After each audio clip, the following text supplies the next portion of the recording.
दोस्तों, मेरा नाम है कुमकुम बिनवाल। याद कीजिए, अभी कुछ महीने पहले जब यूपी चुनाव एकदम अपने पीक पर थे, एक मुद्दा जिस पर खूब बातें हुई, चर्चा हुई, वादे हुए, यहाँ तक विपक्ष ने सबसे ज्यादा आरोप भी योगी सरकार के उसी मुद्दे पर लगाए, वो था छुट्टा जानवर। दोस्तों, हमने भी जब जब गाँव में जाकर चुनावी रिपोर्टिंग की, ये देखा कि किसानों की शिकायत बहुत आम है छुट्टा जानवरों को लेकर। ये देखिए कैसे योगी जी के एक बाराबंकी की चुनावी सभा में उस वक्त चुनाव प्रचार के दौरान किसानों ने विरोध करते हुए छुट्टा जानवर छोड़ दिए थे, क्योंकि ये सच है कि यूपी का किसान इन छुट्टा जानवरों से हद दर्जे का दुखी हो चुका था।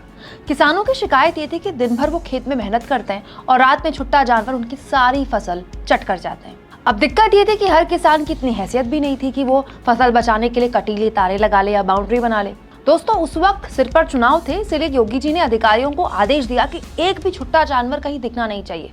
लेकिन कुछ दिन के अंदर ही मोदी जी की बनारस की रैली में एक छुट्टा जानवर टहलता हुआ दिख गया। ये समस्या इतनी विकराल हो गई, खुद बीजेपी को समझ में आ गया कि वक्त रहते अगर इसके लिए कुछ किया नहीं गया तो मामला उसके लिए मुश्किल पैदा कर सकता है। तो खुद पीएम ने बीच चुनाव में इस पर बोला, बाकायदा मंच से बोला। यूपी के उन्नाव में पीएम मोदी ने कहा था चुनावी रैली में कि सरकार बनते ही 10 मार्च के बाद इस समस्या का समाधान किया जाएगा, क्योंकि फिलहाल तो आचार संहिता लगी हुई है, हमारे हाथ बंधे हुए हैं। आप हमें जिता दीजिए, फिर से एक बार योगी जी की सरकार बनवा दीजिए, हम इस समस्या का समाधान कर देंगे। मेरे ये शब्द लिख के रखिए, ये मोदी बोल रहा है और आपके आशीर्वाद के साथ बोल रहा है। भाइयों बहनों, जो पशु दूध नहीं देता है उसके गोबर से भी आय हो, ऐसी व्यवस्था मैं आपके सामने खड़ी कर दूंगा। और एक दिन ऐसा आएगा कि छुट्टा जो पशु है ना, लोगों को लगेगा यार घर में इसको बांध लो, इससे भी कमाई होने वाली है। तो क्या यूपी में छुट्टा जानवर को लेकर योगी सरकार की वापसी के बाद हल निकल गया है? जी, जानिए योगी जी की सरकार ने किसानों की फसलों को छुट्टा जानवरों से बचाने के लिए हल क्या निकाला है। यूपी में अब फसल बचाने के लिए ब्लेड वाली बाड़ लगाने पर किसानों को जेल हो सकती है। सरकार के आदेश के मुताबिक जानवरों को खेत में घुसने से रोकने के लिए किसान साधारण रस्सी का ही इस्तेमाल करें। अगर वो खेत में ब्लेड या कटीली तारों का इस्तेमाल करते हैं तो पशु क्रूरता निवारण अधिनियम 1960 यानी कि 1960 के तहत उन पर कार्रवाई की जाएगी।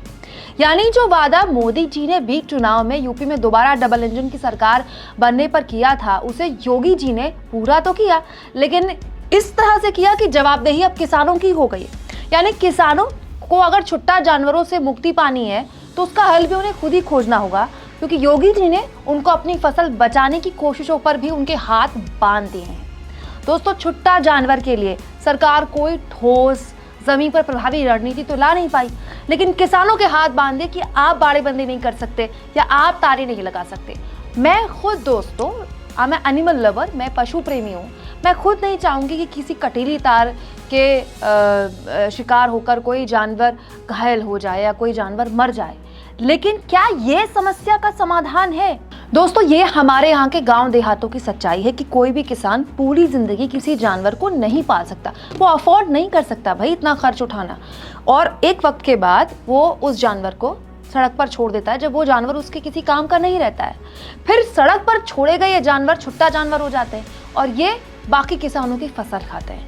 तो फिर इनकी वजह से या तो किसान नुकसान झेलते हैं, या कई बार शहरों में रोड एक्सीडेंट्स भी होते हैं। आपने देखा होगा शहरों में सड़कों में ऐसे ही छुट्टा जानवर बैठे रहते हैं। दोस्तों, अगर सरकार चाहती है कि ये सब ना हो तो वो इन छुट्टा जानवरों के लिए गौशालाएं बनाए जो कि ना के बराबर है। ना केवल गौशालाएं बनाए बल्कि उसमें अच्छा इंतजाम करें, प्रॉपर फंड अलॉट हो, भ्रष्टाचार ना हो। लेकिन ये सब करने के बजाय ये कौन सा हल है कि किसानों के हाथ बांध दिए जाए? मतलब किसान अब अपनी फसल भी ना बचाए तो वो चुपचाप खड़े होकर क्या अपने आप को बर्बाद होते देखे? ये तो वही बात हो गई ना कि समस्या का हल निकला नहीं, उसके बरक्स एक इतनी बड़ी समस्या खड़ी कर दी कि आदमी अपनी पहली समस्या भूल जाए। आप योगी सरकार के इस फैसले को किस तरह से लेते हैं? कमेंट बॉक्स में जरूर लिखें।